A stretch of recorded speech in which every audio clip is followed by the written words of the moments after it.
नमस्कार विद्यार्थी मित्रांनो, आज आपण आपल्या BA TY या वर्गाकरता आपल्या विद्यापीठाद्वारा दिलेला अत्यंत महत्त्वाचा पेपर म्हणजे पर्यावरण शास्त्र या पेपरची आपण मागील लेक्चरमध्ये सुद्धा माहिती बघितली होती। आपण या पेपरला सुरुवात केलेली होती आणि या पेपर संबंधित आपल्या TYच्या मुलांना आपल्या भूपृष्ठावर जे विविध स्वरूपाच्या ज्या आज पर्यावरणासंबंधित वेगवेगळ्या स्वरूपाच्या ज्या समस्या दिसून येतात, तर त्या समस्यांचं निराकरण, त्या समस्यांची जाणीव विद्यार्थ्यांना होणे गरजेचे आहे।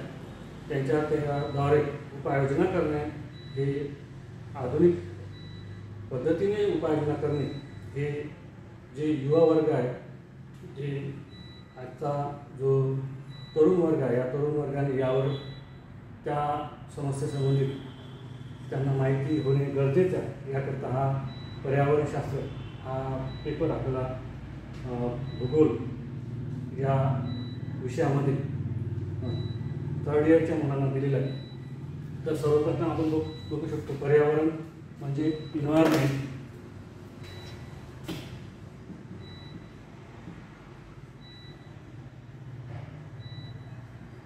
हा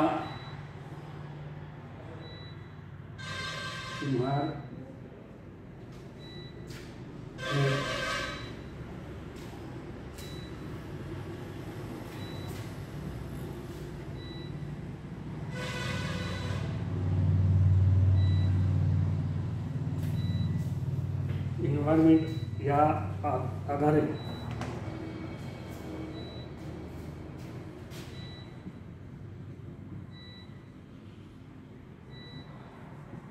पहिली शब्दाच्या आधारावरती हा इन्व्हायरमेंट हा शब्द बनलेला आहे। आपण बघितलं आहे की या पेपरमध्ये आपल्याला म्हणजे आपली जे एकमेव पृथ्वी आहे, त्या पृथ्वीवरती जे सजीव आणि निर्जीव घटक आहे, यांच्या दोघांचा एकत्रित अभ्यास त्या ठिकाणी आपल्याला या करायचा आहे। म्हणजे जागतिक लेवलवरती जर आपण बघितलं तर वेगवेगळ्या स्वरूपाच्या समस्या ह्या दिवसांदिवस वाढताना दिसून येतात, ज्यामध्ये ओझोन क्षय असेल, ग्रीन हाऊस इफेक्ट असेल, त्यानंतर आपण बघतो की वॉटर पोल्युशन असेल, एअर पोल्युशन असेल, सॉईल इरोजन असेल, लँडस्लायडिंगसारख्या यासारख्या वेगवेगळ्या स्वरूपाच्या घटना होत असेल। आज आपण बघतो की अनेक ठिकाणी आपण जर टीव्हीवरती बातम्या बघितल्या तर आपल्याला असं दिसून येतं की बऱ्याच ठिकाणी आज जोरदार पाऊस पडत आहे आणि त्या पावसामुळे अनेक ठिकाणी पूर या ठिकाणी येत आहे। बऱ्याच ठिकाणी ढगफुटी यासारखं सुद्धा परिस्थिती दिसून येते। अशा अनेक समस्या या भूपृष्ठावर दिसून येते।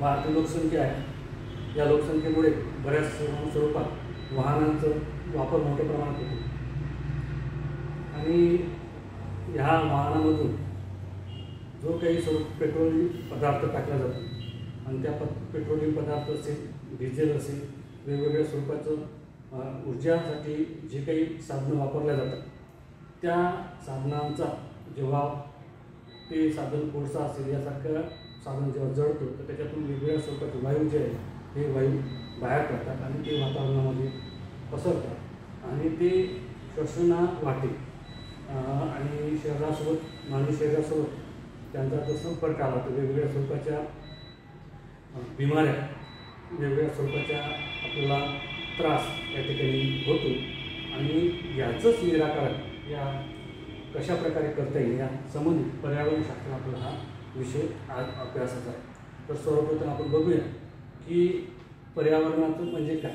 तर मित्रांनो, सरळ आणि सोप्या शब्दामध्ये जर आपलं बदनापूर शहर घेतलं तर या बदनापूर शहरामध्ये सजीव आणि निर्जीव या दोघांच्या दोन्ही घटकावरून जे काही एक सभोवतालचा प्रदेश आहे, या सभोवतालच्या प्रदेशाला आपण पर्यावरण असे म्हणतो.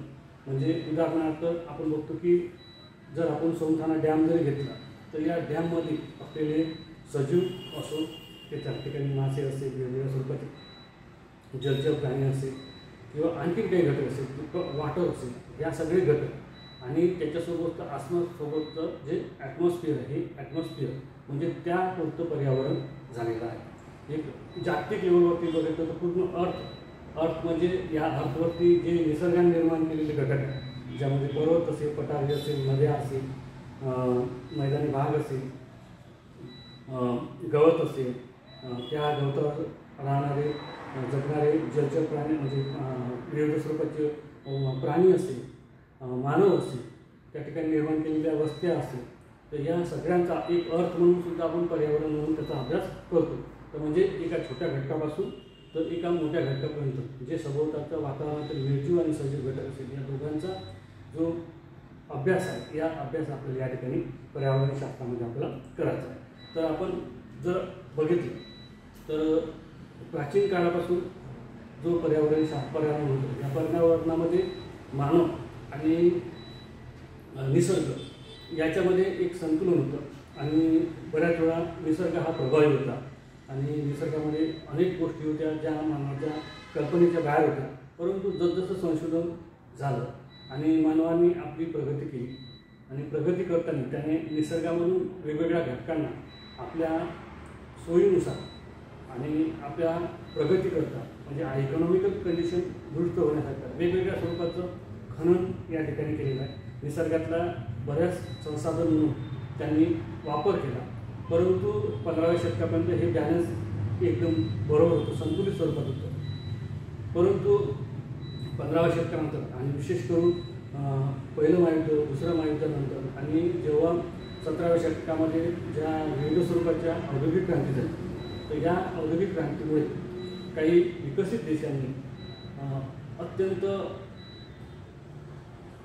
जास्त गतीने म्हणजे जास्त स्वरूपात या निसर्गामध्ये असलेले संसाधन, पेट्रोलियम पदार्थ असेल, लोहखनिज असेल, कोळसा असेल, सोन्याच्या खाणी असेल, वेगवेगळ्या स्वरूपाचे धातू, हे ऊर्जा निर्माण करणारे साधनं, हे जे घटक आहे, हे घटक मोठ्या स्वरूपात काढण्याचे काम या ठिकाणी केलं गेलं आणि ज्यामुळे एक प्रकारे निसर्गामध्ये एक इम्बॅलन्स निर्माण झालं.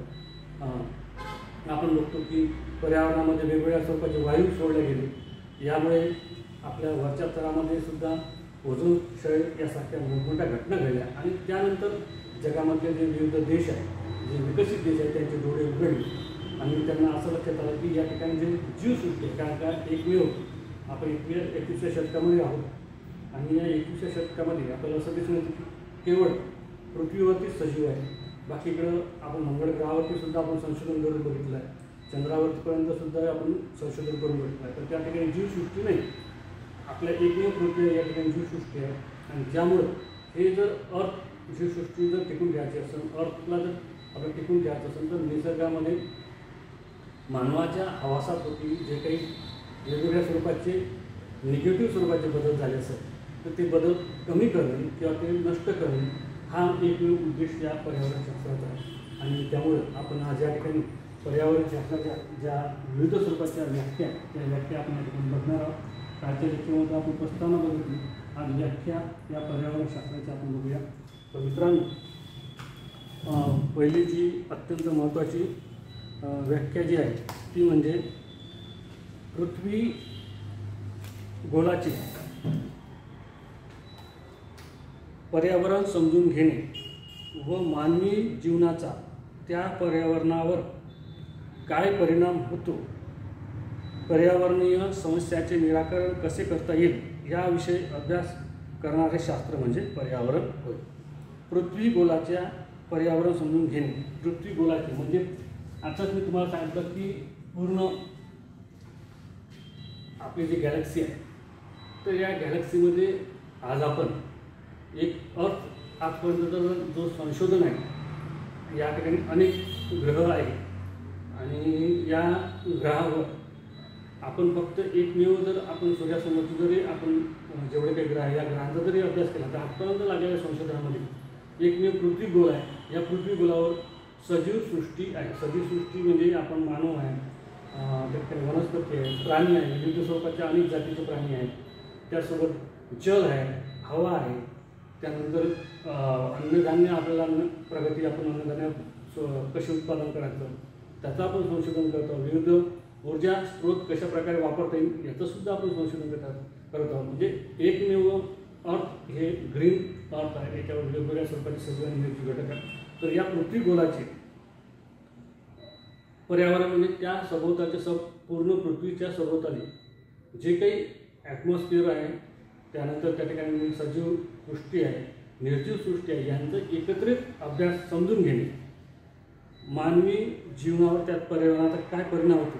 आता उदाहरणार्थ एखाद्या ठिकाणी जर पर्यावरणामध्ये काही चेंजेस झाले, जसं ओझोन क्षय जर झाला तर या ओझोन जो स्तर आहे आपल्या पृथ्वीच्या वरती 11 किलोमीटरला एक पृथ्वीला सुरक्षा देणारा एक निसर्ग निर्मित एक मोठ्या स्वरूपाचा ओझोन नावाचा थर आहे.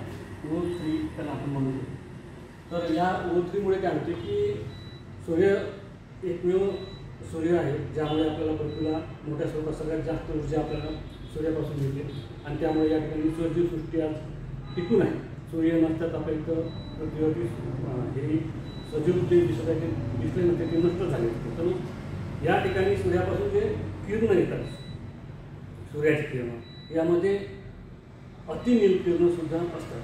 हे अतिनील किरणं हे शरीरावरती खूप घातक स्वरूपाचे असतात. ते जर पृथ्वीपर्यंत पोचले तर या ठिकाणच्या पृथ्वीवरचं टेम्परेचर हे वाढून आपल्याला सुद्धा वेगवेगळ्या स्वरूपाचे स्किन डिसीज हे प्रॉब्लेम जे आहे होत असते. आज आपण जेव्हा बघतात बऱ्याच वेळा आपण जेव्हा मॅच क्रिकेट वगैरे मॅच बघतो, जेव्हा ऑस्ट्रेलियासारख्या देशातले लोक येतात भारतामध्ये क्रिकेट खेळायला, त्यावेळेस आपण बघतो की ते चेहऱ्यावरती एक पांढऱ्या स्वरूपाचा थर या ठिकाणी लावलेला दिसते. बऱ्याच ठिकाणी त्यांची स्किन जी आहे ही पक्की म्हणजे मास्क जे वरत आहे आपण बघतो बऱ्याच वेळ ते पक्क झालेलं दिसून येत नाही. याचं कारण जे की त्या ठिकाणी जे अल्ट्रावायलेट रे आहे हे सूर्यकिरण तिथं पोहोचले नाही, ते अल्ट्रावायलेट रे जर झाले तर त्याचा आपल्याला तो स्किन डिसीज किंवा कॅन्सरसारखी बिमारी आपल्याला होऊ शकते. मग पर्यावरणाचा मध्ये जर बदल झाला म्हणजे या ठिकाणी जर CFC2 जर वाढला तर यामुळे काय होतं की या ओझोन थरावरती परिणाम होतो आणि हा थर जो पातळ स्वरूपाचा होता, जो पहिले अति दाट स्वरूपाचा होता, तो पातळ स्वरूपाचा सूर्यकिरण हे पृथ्वीवर येतात आणि या ठिकाणी अतिनील किरण अल्ट्रा व्हायलेट रेज हे भूपृष्ठावर येते आणि त्याच्यामुळं एक बॅलन्स जे आहे बॅलन्स बिघडतो आणि त्याच्यामुळं मानवावर आणि पर्यावरण एकूण सजीव सृष्टीवर परिणाम होतो. याचा आपल्याला अभ्यास करणं आहे. मानवी जीवनावर त्या पर्यावरणाचा काय परिणाम होतो, त्याचा आपल्याला काय परिणाम होऊ शकतो, भविष्यामध्ये सुद्धा काय परिणाम होऊ शकतो याचा आपल्याला अभ्यास यामध्ये करण्याचा आणि पर्यावरणातील समस्यांचे निराकरण कसे करता येईल. ज्या आता बघितलं आपण की यामुळे एक छोटंसं उदाहरण आपण दिलं की ओझोन थर पातळ झाला, त्या ठिकाणी जर कमी झाला तर त्या ठिकाणी अल्ट्रा व्हायलेट UVR या ठिकाणी रेंज अतिनील किरणं येतात. त्यामुळे ही एक समस्या झाली. आता या समस्यावर आपल्याला काय उपाययोजना करता येईल तर आपल्याला लक्षात येतं की CFC2 हे जे निर्माण करणारे घटक आहेत, जे CFC2 आपल्या पृथ्वीवर याआधी नव्हते, त्याच्यामुळे ओझोन स्तर हा चांगल्या प्रकारचा होता आणि ओझोन स्तर जो आहे चांगल्या प्रकारे असल्यामुळे पृथ्वीचं जे संरक्षण सूर्यापासून येणाऱ्या अल्ट्रा व्हायलेट रेजपासून होत होतं. तर आता आपण मानवाच्या द्वारे आपण काय केलं, हे बदल झाल्यामुळे CFC2 आपण वापरतो वाढल्यामुळे ACचा असेल, फ्रीज असेल, अनुकूल बऱ्याच शीतगृह असेल, तर वेगवेगळ्या स्वरूपाचे घटक आहेत. त्याच्यामुळे CFC2 वायू हा हवेमध्ये एक बाहेर पसरला जातो आणि त्याचा ओझोन स्तरावर परिणाम होतो. तर याच्यावर आपल्याला कसं प्रकारे या समस्यावर कशा प्रकारे निराकरण करता येईल किंवा त्याचं नियोजन करता येईल याचा याविषयी अभ्यास करणारे शास्त्र म्हणजे या सगळ्यांचा अभ्यास करणारं शास्त्र म्हणजे काय तर पर्यावरण शास्त्र म्हणून आपण याला अभ्यास म्हणू शकतो. म्हणजे काय की पृथ्वी गोलाचं म्हणजे पृथ्वी जे अर्थ आहे या अर्थवरील जे पर्यावरण आहे त्याचा पर्यावरणाचा आणि त्याचा मानवी जीवनावर होणारा परिणाम समस्यांचं निराकरण करणारे शास्त्र म्हणजे पर्यावरणशास्त्र म्हणून ही एक आपण डेफिनेशन बघू शकतो. दुसरी जे व्याख्या आहे यामध्ये म्हटलं आहे, पर्यावरणातील नैसर्गिक व सांस्कृतिक घटकांच्या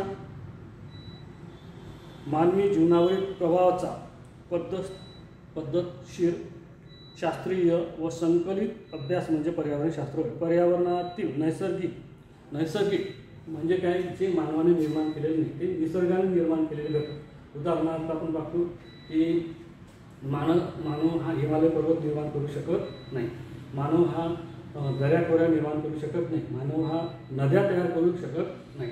हे जे काही तयार केलं आहे मानव हा पर्जन्य पाळू, म्हणजे ज्या ठिकाणी काही ठिकाणी आपण बघतो की बऱ्याच वेळा दुष्काळी भाग असेल तर त्या दुष्काळी भागामध्ये बऱ्याच वेळा आपण पाऊस पाहण्याचा प्रयत्न करतो.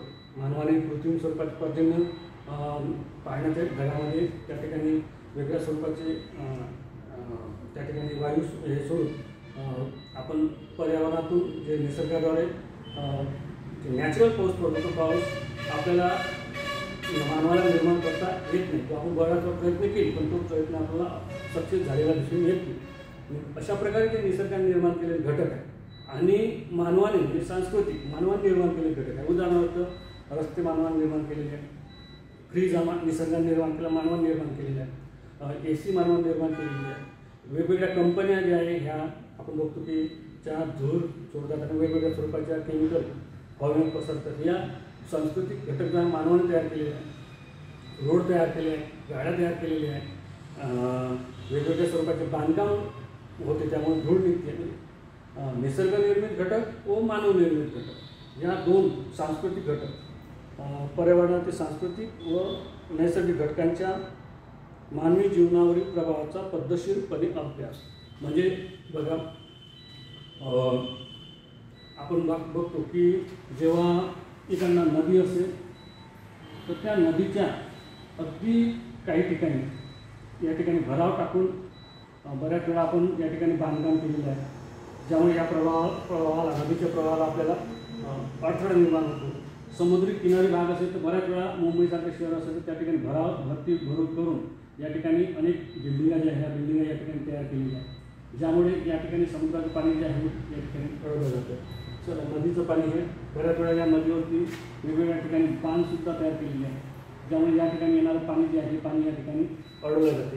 परंतु हे जे निसर्गाने निर्माण केलेली नदी आहे हे नदीला जर वेगवेगळ्या स्वरूपाचे तुम्ही अडथळे निर्माण केले असते तर एकाच वेळेस काय होते की मानवाने निर्माण केलेले अडथळे निसर्गाने जर एखादा खूप मोठ्या स्वरूपात पर्जन्य या ठिकाणी झालं तर या ठिकाणी काय होते, हा कधी बांधसुद्धा धरण जे आहे धरण फुटू शकते. त्याचप्रमाणे या ठिकाणी जर पाणी जे आहे या ठिकाणी अडथळल्यामुळे या ठिकाणी पूरजन्य परिस्थिती ही पूर पात्राच्या बाहेरसुद्धा जाते आणि त्या ठिकाणी मोठ्या स्वरूपाच्या समस्या निर्माण होते. डोंगराई असेल, बरेच दुकानं घरं प्राणी हे त्या ठिकाणी हे होतात, त्याचा प्रभाव होते. ते त्या ठिकाणी मृतसुद्धा म्हणजे त्या ठिकाणी मृत अवस्थेतसुद्धा गेलेले दिसून येते. तर अशा प्रकारे म्हणजे